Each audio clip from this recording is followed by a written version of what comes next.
Mas vamos lá, a imagem da seleção brasileira desvalorizou após o 7-1. Tem a primeira tela para a gente que está aí no ar, né? A receita de patrocínio da CBF, 2013, 584 milhões, 2023, 528. Rodrigo, nessa primeira tela dá para dizer que sim, né? Se você, a gente não está nem contando, a indústria do esporte cresceu muito, a gente tem mostrado isso aqui, né? Cresce muito. E com inflação, com tudo, valorização de moeda, a nossa desvalorização, me chama a atenção esse número, né? Desvalorizou sim, não foi pouco, né? Então, a ideia da pauta é porque sempre tem essa discussão e a gente nunca tem parâmetros objetivos para tentar colocar na discussão. Não significa que a gente vai sair daqui com uma conclusão fechada, mas a gente está, pelo menos, trabalhando com dados para tentar chegar a essa conclusão. E eu reajustei pela inflação, o valor não era esse de patrocínio em 2013, mas eu reajustei pelo IPCA, que é um índice de inflação comum, e de fato está acima. Não, nenhum dos 2 anos é de Copa do Mundo, então não tem uma distorção. E teve uma queda, e num cenário que você teve aumento de patrocínio em quase todos os clubes, né? Durante esse período. Teve uma queda ali, pandemia e tal, mas depois subiu e hoje os clubes ganham de patrocínio muito mais do que ganhavam em 2013. No caso do patrocínio da seleção, que esse talvez seja a receita que mais reflete o que é a imagem da seleção, está mais baixo do que antes.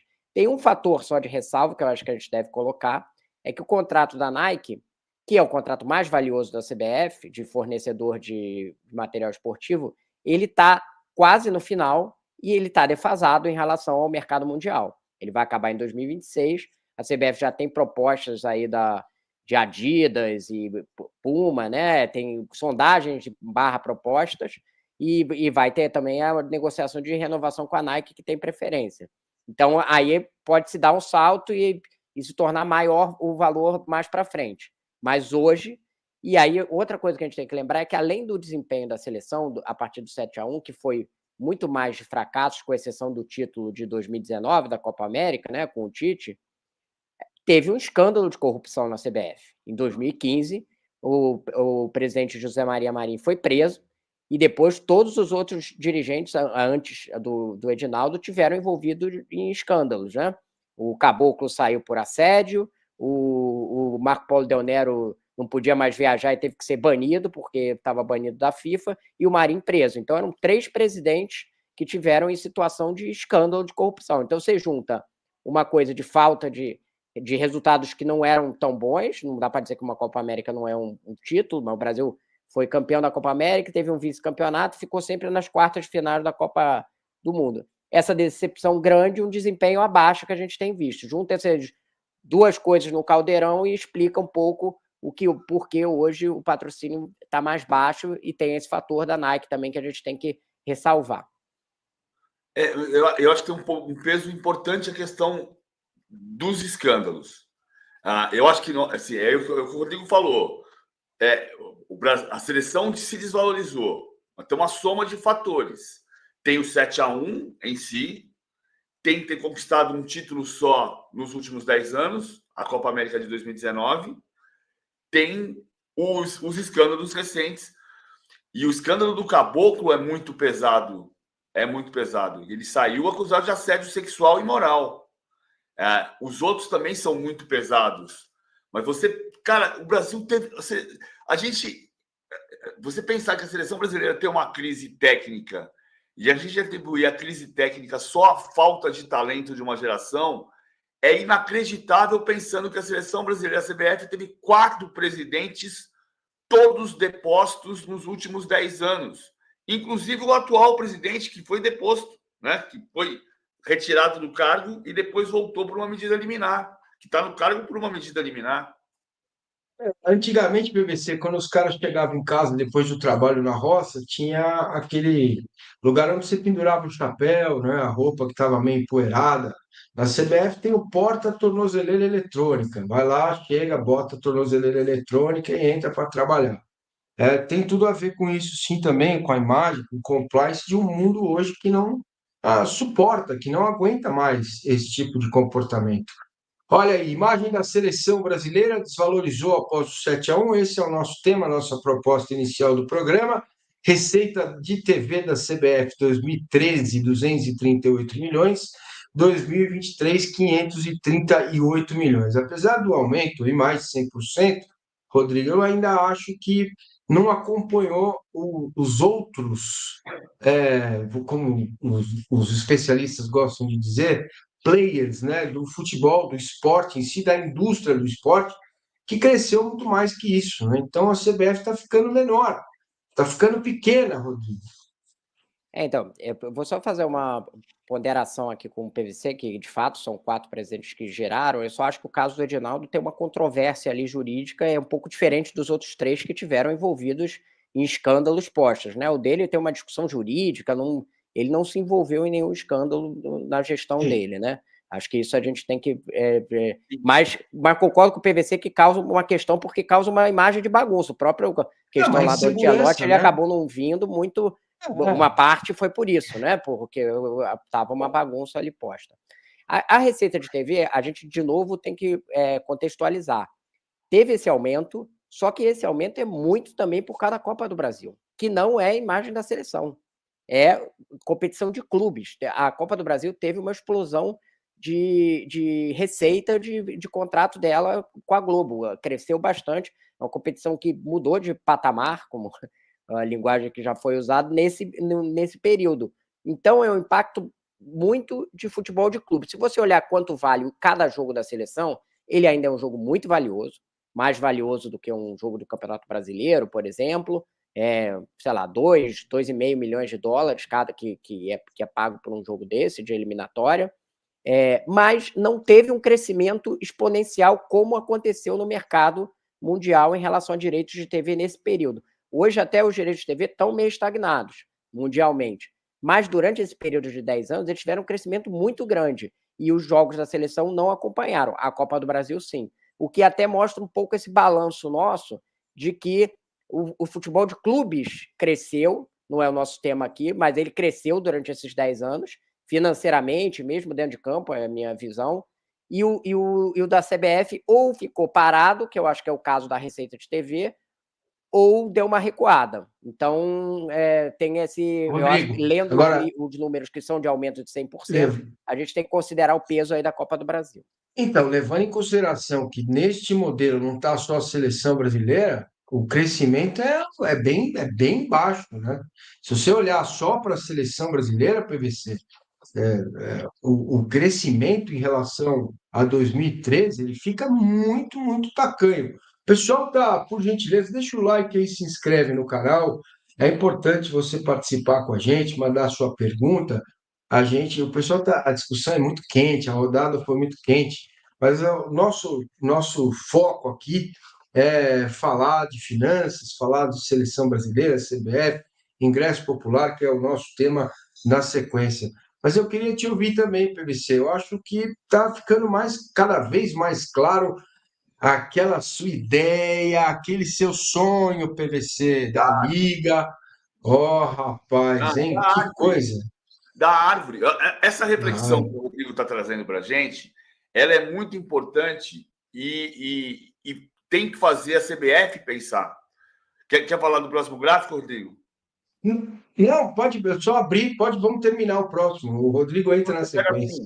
A tentação, quando você percebe que a final da Eurocopa vai ser disputada por Espanha e Inglaterra, e que a final da Copa do Mundo Feminina foi disputada por Espanha e Inglaterra, a tentação é dizer: o futebol de seleções ele reflete o resultado do que os países investem em termos de cultura do futebol. Em grande parte é isso, mas não dá para dizer que é só isso, porque senão toda vez ia chegar a Itália nos anos 90, ia chegar a Espanha desde os anos 90 sempre, e a Inglaterra estaria em todas as finais toda hora, e isso não acontece.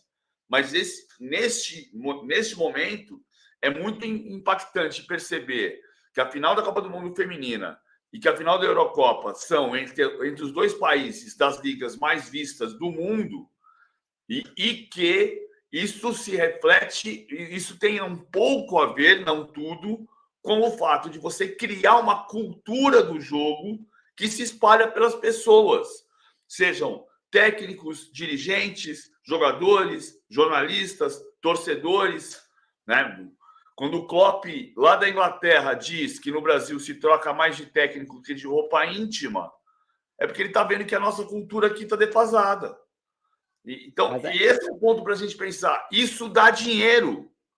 Parece que não, mas cultura dá dinheiro. Lá no fim da linha, mas dá. O PVC, eu concordo com o seu raciocínio, mas é curioso porque na Copa América é o contrário, né? Porque hoje o brasileiro é a liga mais desenvolvida, teve 10 anos de desenvolvimento com todos os nossos problemas, não estou dizendo mas é uma liga que hoje contratou boa parte dos jogadores da América do Sul, o meio de campo da Colômbia era todo jogando no Brasil praticamente, e ela enfraqueceu como seleção. Lembra um pouco a Inglaterra e a Premier League lá atrás, né? Não sei, essa relação ali entre seleção e campeonato. Você tem razão, mas é que eu acho que o Brasil está investindo em jogadores e treinadores, mas não está investindo em cultura do jogo. Pode ser. Tem uma discussão aí. Que envolve tudo. A cultura do jogo envolve tudo. É assim, você pensar em por que o time está jogando melhor? Por que está jogando pior? Por que o meu time não consegue ter uma formação, um jeito de jogar e trocou de técnico 4 vezes nos últimos anos? E você no ano? As meias. A galera está participando aqui. Patrícia Lopes, um beijo para você. O Hélio Delena, o Benones Moreira, o Ariel Goldenberg. Ele traz um fato importante aqui, que ele cita a crise técnica, desde a base, jogador de seleção que sobe para cabecear de olhos fechados, corre com a bola sem pensar, não sabe cruzar. Eu acho importante. A questão da base só é importante, só fazer uma observação. O Brasil não está bem na base, tem toda a razão. Mas o Brasil foi campeão mundial sub-17 e é bicampeão olímpico. Então, só a pergunta que eu faço, que eu pego aqui o comentário do Ariel, que ele está querendo colocar também na desvalorização da imagem da seleção o campo e bola, né? Que é a visão dele a respeito do tema, e acho que é um pouco do que o PVC falou agora, né, Rodrigo? Que é um negócio que não dá para medir em números, a seleção que não ganha de ninguém, não joga, eliminaram o tempo todo. Acho que tem tudo a ver com os números também, né? Sim. Tem uma relação. E aí, esse dado, por exemplo, que a gente coloca agora, que é receita de jogos, tem a ver com isso, porque o ingresso que a pessoa compra para ir ao jogo.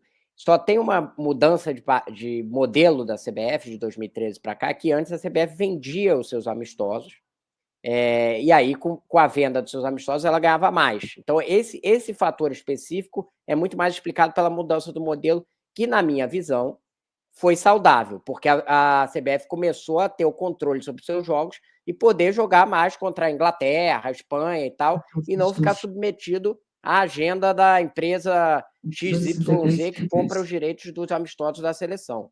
Então, eu acho que nessa perda de receita aqui, eu acho que foi uma perda que foi benéfica para a seleção, no sentido de que ela passou a ter um controle maior com quem ela vai jogar. E se você olhar a ordem de grandeza, ela é 1/10 do patrocínio. Então, você poderia ter uma perda pelo ganho técnico. Então, nesse caso aqui específico, eu acho que se justifica por causa dessa diferença de modelo aí, que antes se vendiam os amistosos da seleção e hoje você não vende mais para uma empresa decidir o destino da seleção. Olha, o Lord Adrian está sugerindo um tema aqui que eu vou colocar para o Rodrigo e para o PVC para as próximas edições, o movimento da SAF, né, que não param de contratar, e esse movimento do Botafogo aí de contratar o jogador, trazer aqui um pouco, emprestar para o time dele lá na frente. A gente vai tratar desse tema, viu, Lorde? Obrigado aí pela sua sugestão. Tá no radar. O Thales está dizendo aqui que depois do 7-1 acabou a mística da seleção brasileira, nunca mais será como antes. O Pedro Oliveira, técnicos da seleção convocam somente os parças. Enfim, a galera está entrando no campo e bola, que é onde mais eles têm afinidade, conhecimento sobre o jogo, né? Vamos nessa aí para a próxima imagem. Imagem da seleção brasileira desvalorizou após o 7-1, receita total da CBF em 2013, 782 milhões. Em 2023, 1,094 bilhão. Números reajustados pela inflação, né, meu caro? Ó, chegou um superchat aqui, eu vou ler. O Marcelo Braga, eu parei de acompanhar a seleção em 2010. O 7-1 eu vibrei imaginando a crise da cúpula da CBF. Enquanto essa entidade for o que é, sigo assim. Abraços. É o Marcelo Braga mandando superchat para a gente. Muito obrigado, Marcelo, pela sua participação aqui no Finanças do Esporte. PVC se arrumou ali na cadeira, é porque vem coisa. Fala, é sempre o ponto e contraponto. É claro que tem a ver com a cúpula, mas a Federação Espanhola do Vilar é extremamente corrupta e foi campeã do mundo. E a Federação Espanhola do Rubiales foi demitido por assédio. O próprio Ricardo Teixeira. 2002, ele estava envolvido numa CPI que mostrou um monte de coisas, irregularidades dentro da CBF, e o Brasil foi campeão de 2002. Tem uma correlação com a imagem, mas com o desempenho em campo nem sempre é um reflexo direto, assim, né? Nunca vamos defender o rouba mais faz. Rouba mais faz, jamais defenderei. Jamais, claro. Mas é que, às vezes, o nosso telespectador, o nosso internauta, o torcedor do futebol, às vezes ele não consegue ter essa compreensão, né, do que é o comportamento do sujeito e o que significa em campo, né? Às vezes o cara não tem um bom comportamento na sociedade, mas o time que ele dirige lá, a seleção que ele dirige, acaba conquistando resultados, né? Nem sempre elas são coisas ligadas, mas na imagem elas estão relacionadas ao fracasso da imagem da seleção brasileira depois do 7-1. Esse número também me espanta, Rodrigo. Números reajustados pela inflação, eu acho um crescimento bem pífio, viu? Primeiro que assim, a gente mostrou esses números, a CBF não está em crise financeira, viu? Ela tem 1 bilhão em caixa, é uma entidade rica, gasta bem menos do que arrecada.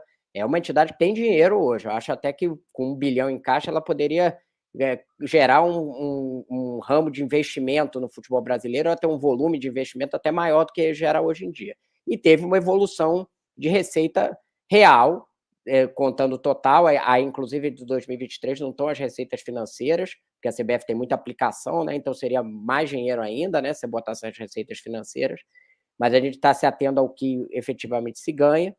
E aí você mostra que teve uma evolução, não foi a evolução no patamar dos clubes. Se você lembrar, 2015, tinha clube que ganhava, que dobrou a sua receita em relação àquele período.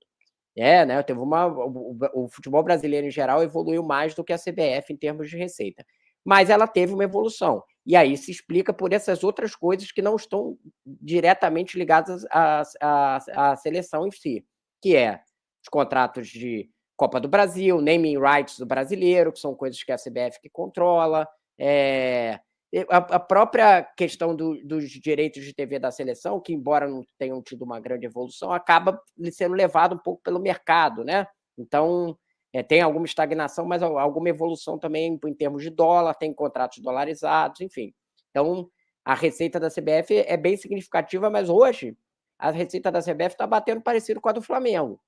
Se você lembrar, antigamente, a receita da CBF era disparado na frente. Não tinha nem discussão com nenhum time brasileiro. Era uma coisa, ela ficava muito na frente. Hoje em dia é um ano o Flamengo na frente, outro ano a CBF na frente. Então já mostra que o futebol brasileiro, em geral, andou mais rápido do que a CBF nesse período. Beleza. Bom, vamos avançar então para o nosso próximo tema. Olha aí, a audiência da seleção na Copa América 2019, 13 pontos na primeira fase, 2024, 26 pontos. Qual é o impacto, PVC, que o streaming tem nisso? Se dá para medir? Se hoje está mais fácil ver, ou mais difícil, ou mais caro, ou mais barato, assistir jogos da seleção brasileira? Da onde vem essa questão da audiência? Eu não consigo, eu pessoalmente não consigo dizer de onde vem esse crescimento. Eu consigo entender que é uma sensação que o fato do Vinícius Júnior chegar à Copa América como candidato a melhor jogador do mundo e como um cara que tem uma identidade com uma causa social importante como o antirracismo e uma relação com o futebol brasileiro mais íntima do que foi do Neymar nos últimos anos, e o Neymar criou uma sensação um pouco de antipatia que não é 100% verdadeira, assim como não é 100% verdadeiro que ninguém liga mais para a seleção brasileira.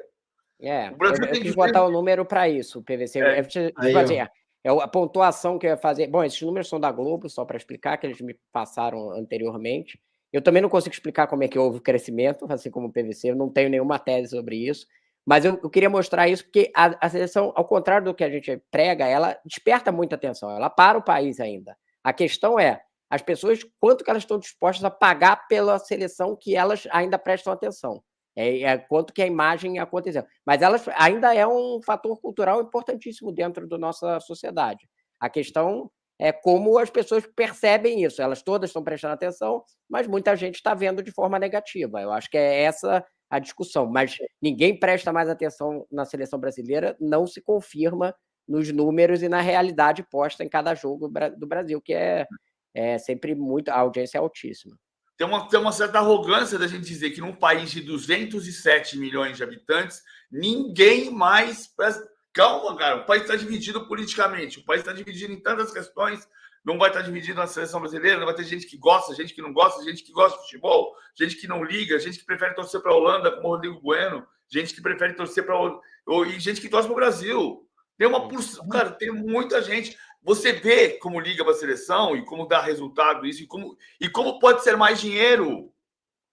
Quando você tem uma madrugada após Brasil e Uruguai e não se fala de outra coisa, seja num meme, numa brincadeira, seja numa sacanagem com a maneira como se cobra o pênalti, a madrugada inteira após Brasil e Uruguai só se fala de seleção brasileira. Aí você fala, pô, mas ninguém liga mais para a seleção brasileira. Então por que tem tanta coisa? Tanta gente comentando. Inclusive um público que não é o comum do futebol, né? A seleção tem esse dom de trazer um público que não é o heavy user ali, o cara que está acompanhando o futebol o tempo inteiro. Ele traz um outro público, que normalmente não assiste todos os jogos e tal. Mas esse fator eu quis mostrar com esses números aí, que ela ainda gera bastante atenção.